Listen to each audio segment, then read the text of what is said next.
19 Nocturne Boulevard presents The Teeth Within. Part 3 of a 9-part serial featuring Plain Jane and Anybody. Oh, and Gerald. Welcome to Victorian England with a bit of a twist.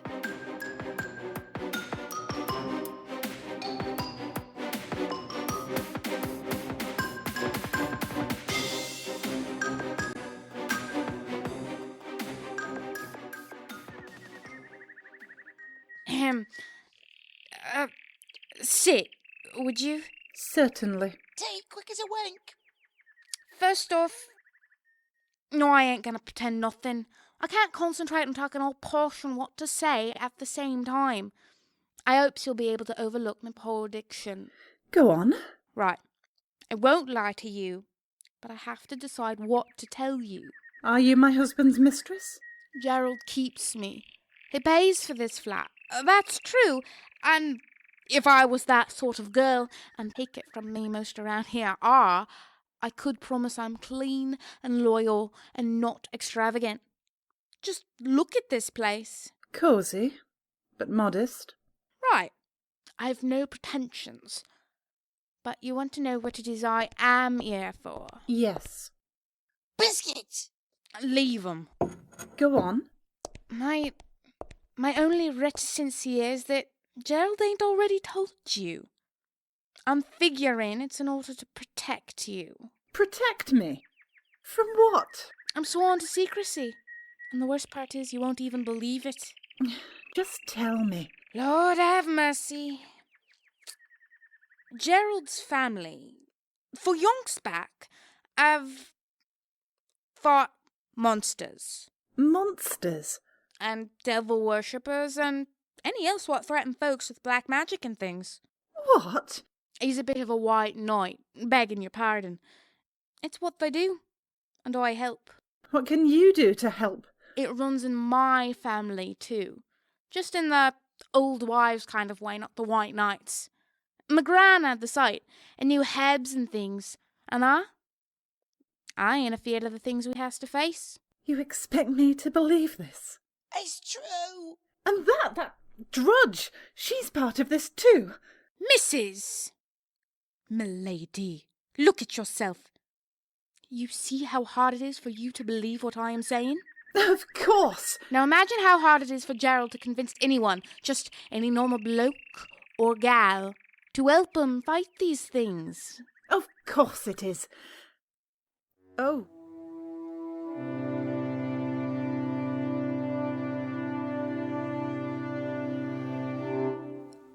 If you would put your ear to her breast. Certainly. Oh, wait. That is my clockwork heart. Miss White is the latest triumph of our automator workshop. But she speaks. I have over 300 different speech cogs, all geared toward this process. The induction and demonstration process. But she answers questions. I have over 7,000 moving parts. It's not quite as simple as that. Most conversations in this office follow a very simple pattern. We've merely predicted that pattern with certain parameters and set her cogs accordingly. She doesn't think, then? Oh, of course not. But she is very convincing, isn't she? Very. And very anatomic. Please feel free to touch my skin. Only the finest grain kid leather is utilized in my exterior construction. Why don't we discuss your specific needs, sir?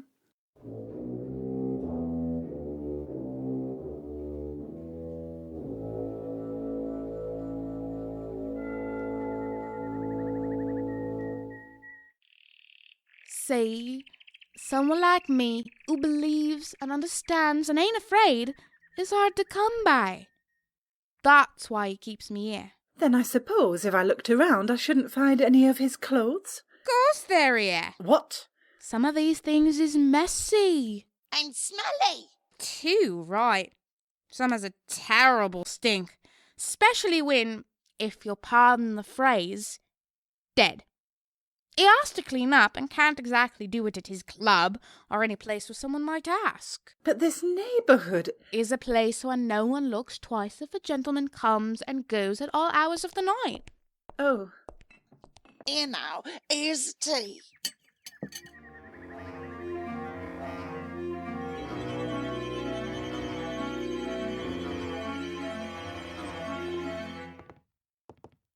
Wait. She said my name. She must have... Miss White is a particularly complex machine. She is capable of reading, if not of actual rational thought. Rather like a real woman, if you think about it. Reading? Your card. You're lucky your name is quite simple. Anyone with an unusual pronunciation, and we find ourselves with the most comical verbal entanglements.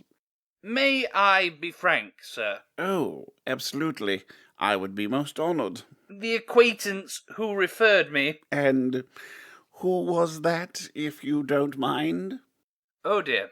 Well, if you can be discreet, then I suppose I should be too. Of course. But he hemmed and hawed a good deal, but never mentioned specifically what your service was. Well now, what we sell, at the very base of it, sir, is security. Security? We have created virtually indistinguishable human replications in clockwork. As you can see.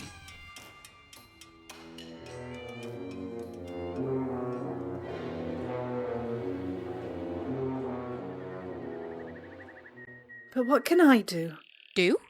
to help? Best thing is, give him a safe and snug place to come home to. A place to relax. I see. I appreciate you being so frank with me, Miss... Jane.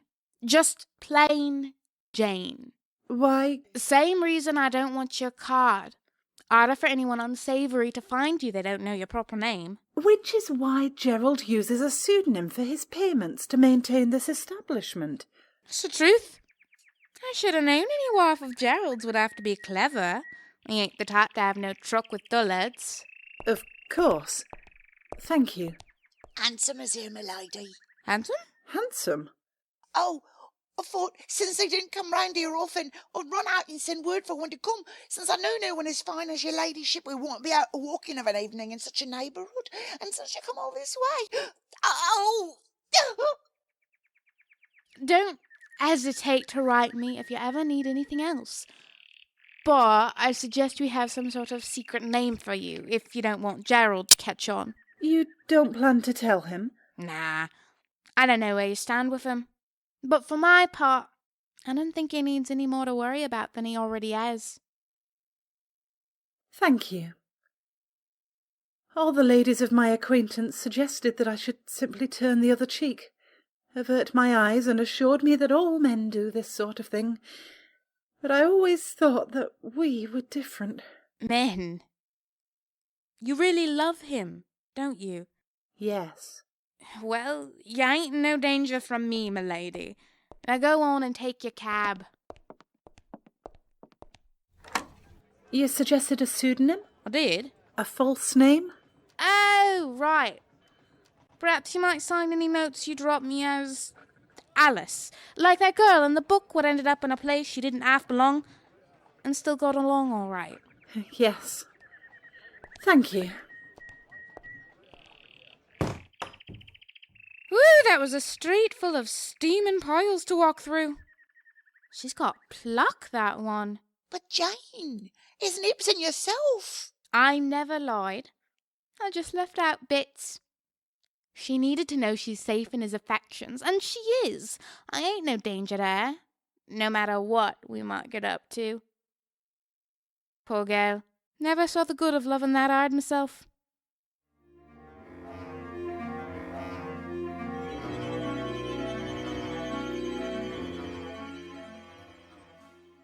They are all machines? 100% guaranteed. But it looks like a sultan's harem. And every one capable of giving perfect service in that capacity. Wouldn't they be a bit, knobby? The internal works, the cogs and such, are built on the smallest possible precision scale. Depending on the functions that the automatic is called upon to fulfill, the works are very compact and well padded. Take your Miss White, for example. Miss White is a very special case. She has considerably more pseudo-intelligence than any other model, but those configurations take up a good deal of her available space. The vast majority have only rudimentary reaction capability.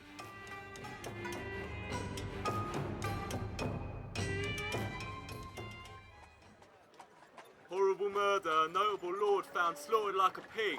Suspect sought in crime. Read all about it.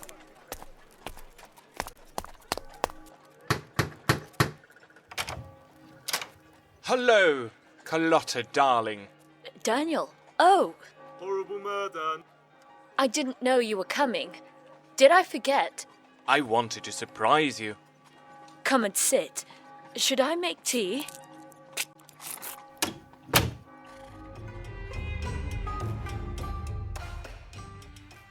Most are cued by special triggers, mounted under the skin at certain points on the body.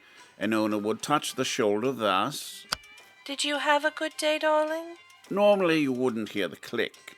That is specifically for demonstration purposes. Ah. Now you try. Touch the side of her neck, just below the choker. How hard? Barely any pressure at all. Oh, you naughty boy. I see what you want.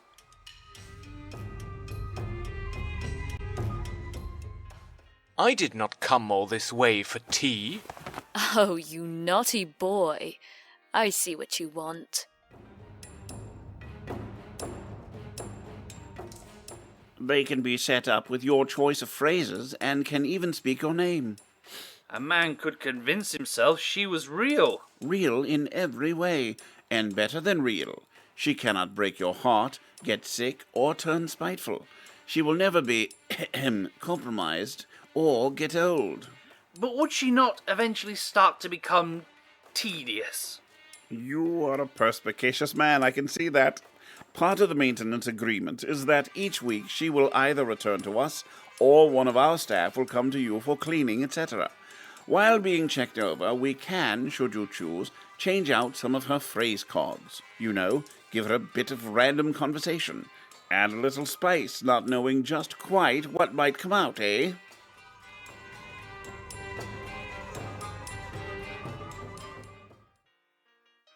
Daniel, be cruel to me. Have you been a very bad girl today? Yes, very bad. Bring me the birch.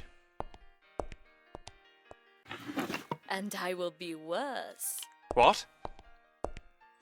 Ow! I say, stop that. Bad boy. Bad boy. Bad boy.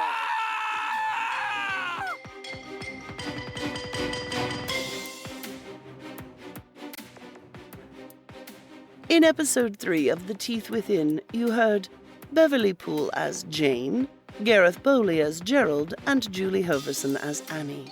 Fiona Thrale was Gerald's wife, Miss White was Megan Lane, Mr. Brown the salesman was Pete Lutz.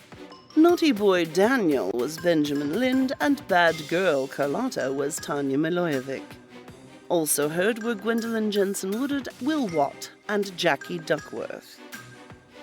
Much thanks to Quizzical Haddock, The Robins 41406, Guardian of Memories, Intrepid Peach, and Yargion for their participation in the live stream that made this show possible. That's every evening from 6 to 7 p.m. Pacific Standard Time at twitch.tv/crazyauntjulie. Join us while we make the next episode. The Teeth Within was written and produced by Julie Hoverson. Music was by Kevin MacLeod of Incompetech.com. Sound effects were purchased, licensed from SoundSnap, Pro Sound Effects, and Free Sound FX, or used under a Creative Commons license. All persons, places, and things in this episode are fictitious or used in a fictitious manner, and any resemblance to people living, dead, or undead is purely coincidental. Many thanks to our Patreon supporters. To find out how to help support the show, please email us at 19nocturne@live.com, that's 19nocturne, or check out the 19 Nocturne Boulevard Facebook page. We love to hear from people.